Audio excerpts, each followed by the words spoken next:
berita panas hari ini. Setiausaha politik kanan PMX, Samsul Iskandar letak jawatan. Roll.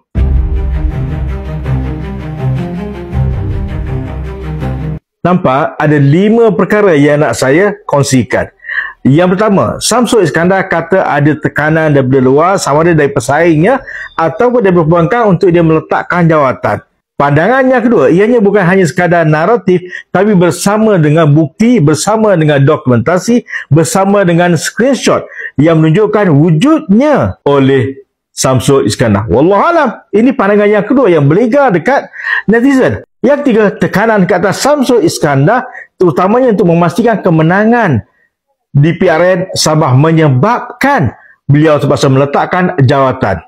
Yang keempat, nama Samsul Iskandar juga dikaitkan dengan surat sokongan. Dan yang kelima, netizen berpandangan Samsul Iskandar dah mula jadi beban kepada PMX, dah mula jadi beban kepada kerajaan perpaduan, maka dia perlu wajar dan terpaksa meletakkan jawatan. Wallahualam, mana satu yang betul, mana satu yang benar. Yang pastinya setiausaha politik kanan PMX ini, Samsul Iskandar dah pun meletakkan jawatan. Persoalannya, adakah akan ada Samsul Iskandar 2? Wallahualam, ramai netizen berpandangan tindakan Samsul Iskandar ini benar-benar meringankan beban yang sedang ditanggung oleh PMX. Assalamualaikum warahmatullahi wabarakatuh. Nampak?